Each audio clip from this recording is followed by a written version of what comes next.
थोड़ी जी मदद करना गल रखी है मैं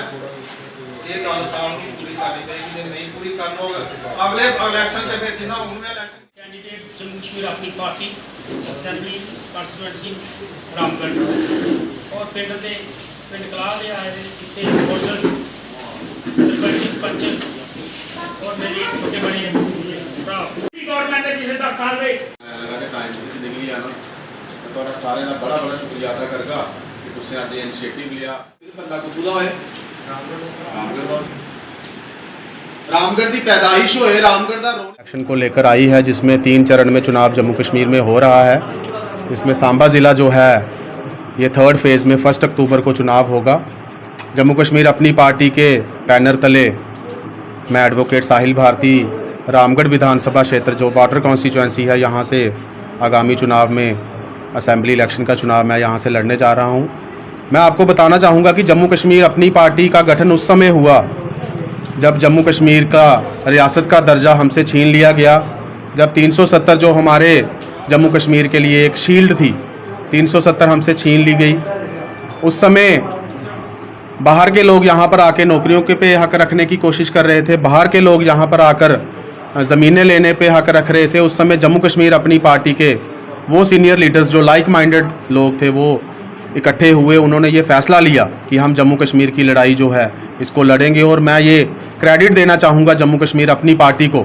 जिसकी वजह से यहाँ की नौकरियाँ जो हैं वो लोकल यूथ्स के लिए सेफ़ हुई, क्योंकि ये लोग सभी इकट्ठे हुए जाकर नई दिल्ली में सेंट्रल गवर्नमेंट से मिले और इन्होंने उनको फोर्स करके ये फ़ैसला करवाया कि यहाँ पर कोई भी बाहर का नौकरी ना ले सके। और जम्मू कश्मीर अपनी पार्टी की वजह से ही जो हमारी 95% ऑफ एग्रीकल्चरल लैंड्स हैं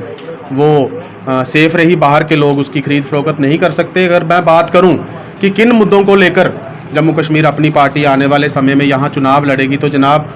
हम अपने इर्द गिर्द घूम के देखें, हमें युवा बेरोज़गार दिख रहा है, हमें किसान हताश दिख रहे हैं, हमारे डेली वेजर जो हैं वो हद से ज़्यादा परेशान हैं, किसानों को नहरों में पानी नहीं मिल रहा है, हमें बिजली मुहैया नहीं करवाई जा रही, कट पे कट मेरे बॉर्डर इलाके में जो देखने को मिल रहे हैं, एग्रीकल्चरल स्कीम्स के नाम पर कोई नई चीज़ देखने को नहीं मिल रही। हमारा रोड इंफ्रास्ट्रक्चर देखें, हमारा हेल्थ सेक्टर देखें, हमारा एजुकेशन सेक्टर देखें, और सबसे बड़ी डिमांड जो हम चाहते हैं वो ये है कि हमें हमारा राज्य का दर्जा जो है वो जल्द से जल्द वापस देना चाहिए। पहली बार हिस्ट्री में ये चीज़ हुई है कि किसी स्टेट को डिग्रेड करके यूटी बनाई गई है। यूटी से स्टेट बनते तो हमने बहुत बार देखा, लेकिन पहली बार ऐसा हुआ है कि किसी स्टेट को यूटी का दर्जा दिया गया है। हम चाहते हैं कि हमारा रियासत का जो दर्जा है वो हमें जल्द से जल्द वापस दिया जाए। जैसे कि यूथ काफ़ी अनएम्प्लॉयड है और उस पर आप क्या काम करेंगे? देखिए, मौजूदा सरकार ने तो ये नारा दिया था कि हम 2 करोड़ नौकरियां अपने युवाओं को हर साल देंगे,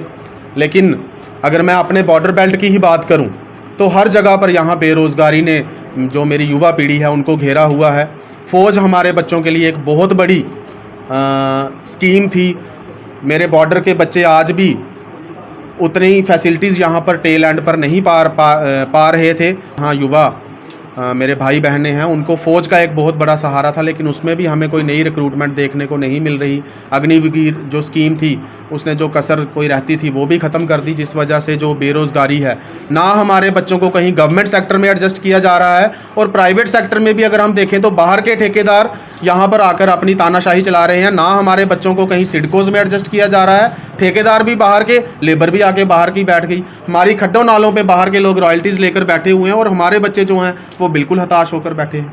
अगर कल को एडवोकेट साहिल भारती को रामगढ़ की जनता मैंडेट देती है तो वो कौन से कार्य हैं जो सबसे पहले आप करेंगे? मैं तो सबसे पहले रामगढ़ की जनता से यही दरख्वास्त करना चाहूँगा कि यहाँ विश्वास के नाम पर आपने हर बंदे को मौका दिया है, इस बार विश्वास के नाम पर मुझे मौका दे के देखें। मैं एक लॉ नोइंग बंदा हूँ, असेंबली में जाके इस इलाके की बेहतर नुमाइंदगी, क्योंकि मैं इस इलाके का रहने वाला हूँ, इस इलाके के जो बेसिक मसले हैं, जो हमारे बॉर्डर के बेसिक मसले मसालात हैं, वो बाकी सभी से बेहतर जानता हूँ। इस इलाके की अच्छी नुमाइंदगी मैं जाके असेंबली में करूँगा, और मैं ये वादा करता हूँ रामगढ़ की जनता से कि एक मौका मुझे विश्वास के नाम पर दें, मैं काम करके दिखाऊँगा और फिर अगली बार का चुनाव जो है वो आपके बीच आकर दोबारा लड़ूँगा।